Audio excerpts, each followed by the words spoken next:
As surpreendentes características das morsas é mais inteligente, perigosa e musical do que imaginávamos. Um macho ergue-se sobre o gelo marinho em Svalbard, Noruega, onde a caça é ilegal desde 1952. É por isso que as presas são tão grandes, explica o fotógrafo Paul Nicolain. Podemos distinguir as populações protegidas graças ao tamanho das suas presas. Figuras castanhas cor de canela formam pilhas vivas sobre plataformas de gelo e praias rochosas no Atlântico Norte. Algumas pesam mais de 1 tonelada. Outras têm mais de 3 metros de comprimento. Cada uma é um retrato enrugado, de dentes salientes e bigodes, cicatrizes profundas e olhos raiados de sangue. Dormitam, arrotam, discutem e ladram, num misto de mugido de vaca e latido de mastim, de som mais grave, como descreveu um explorador do século XIX. Um grupo misto de machos, fêmeas e crias repousa sobre uma plataforma de gelo depois de emergir na bacia de Foch. Um animal que imita um arroto com som errado poderá levar um toque do vizinho,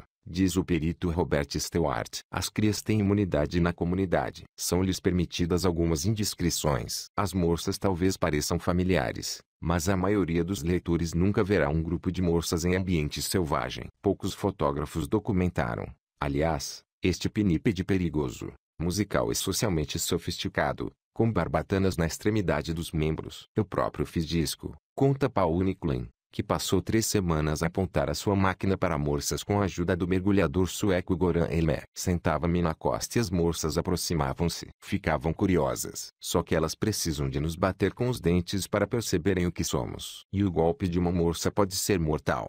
As presas de marfim podem ter mais de meio metro de comprimento. Prendendo-se ao gelo como um machado, ajudam-na a sair do mar, mas também golpeiam rivais e dissuadem predadores. Morsas nadam entre as plataformas de gelo ao largo da costa da Groenlândia. Os bigodes são outra característica emblemática. Centenas de fios cor de palha eriçam-se acima dos lábios da morsa, espessos como espinhos e sensíveis como dedos. Utilizando essas vibriças, as morsas conseguem localizar ameijoas enterradas no leito marinho. Para lhes retirarem a carne, utilizam a força de sucção da sua boca, como um aspirador. Só que a sucção seria suficientemente potente para puxar a pele de uma foca. Estas poderosas criaturas também são melodiosas. Durante a época de acasalamento, entre janeiro e abril, machos adultos irrompem em cantos e todo tipo de sons estranhos, como castanholas, sinos, dedilhar de guitarras e rufo de tambores, diz Eric W. Bourne, cientista do Instituto de Recursos Naturais da Groenlândia. O melhor cantor espera que a sua música atraia uma bela senhora. As morsas são imprevisíveis quando nadam em grupo. Paul Nicolain fotografou este macho na costa da Groenlândia, seguindo os conselhos do especialista Goran Elmé. Encontrou uma enseada abrigada e seguiu uma morsa de cada vez. Se o conseguir, nascerá uma cria de 45 kg 15 meses depois. Nos 2 anos seguintes, a cria será carregada ao colo pela sua mãe extremosa, transportada às cavalitas e engordada. Se tudo correr bem, poderá viver 40 anos. Antigamente, essa esperança de vida era menos provável. Os vikings do século IX abatiam grupos de morsas pela sua gordura e pele. Os europeus medievais esculpiam jogos de xadrez a partir dos dentes. Entre os séculos XVI e XX, baleeiros comerciais caçaram abundantemente este animal, reduzindo drasticamente a sua distribuição que, em tempos, se estendeu até a Nova Escócia.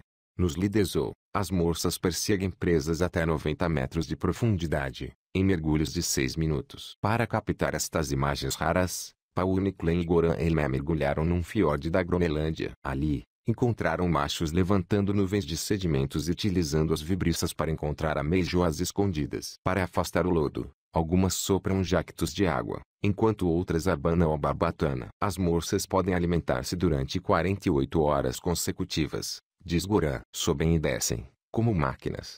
Atualmente, a sua caça é praticada sobretudo pelos Inuit, que dependem das morsas como fonte de alimento, vestuário, ferramentas, utensílios de marfim e combustível. É impossível dizer quantas poderão ter outrora nadado no Atlântico, talvez centenas de milhares. Hoje, existirão 20 a 25 mil. Mas mesmo com levantamentos aéreos e monitorização por satélite, os números são ilusórios. A perda de gelo marinho aparenta ser um grande desafio. As morsas preferem as plataformas de gelo para se alimentarem, parirem e emergirem do mar. Forçadas a ficar em terra, são vulneráveis a ataques de ursos polares. Observações oficiosas sugerem que algumas populações já estão a ser afetadas. Um grupo de machos descansa no arquipélago de Svalbard. Erik Born concorda que existem motivos de preocupação, mas também propõe uma hipótese mais risonha. As zonas onde as morsas se alimentam de ameijoas estavam antigamente cobertas de gelo e as morsas não conseguiam chegar-lhes, afirma. Agora, podem alimentar-se durante mais tempo. O recuo do gelo poderá trazer benefícios. Na bacia de Foch, no Canadá, uma fêmea conhece a sua nova cria, utilizando mais os bigodes de o focinho do que a visão, que é deficiente. A cria será amamentada durante 2 anos. Poderá chegar o momento em que outros problemas afetarão o mundo da morsa, a caça furtiva e excessiva. Os navios de grande escala e exploração petrolífera encabeçam a lista. Por ora, porém, a morsa pode continuar a degustar as suas ameijoas salgadas em sossego, no seu magnífico isolamento. As morsas mantêm-se junto do gelo que se forma sazonalmente. Vivem em subgrupos com pouco contato entre si. Ao contrário das suas primas do Pacífico, não efetuam longas migrações anuais.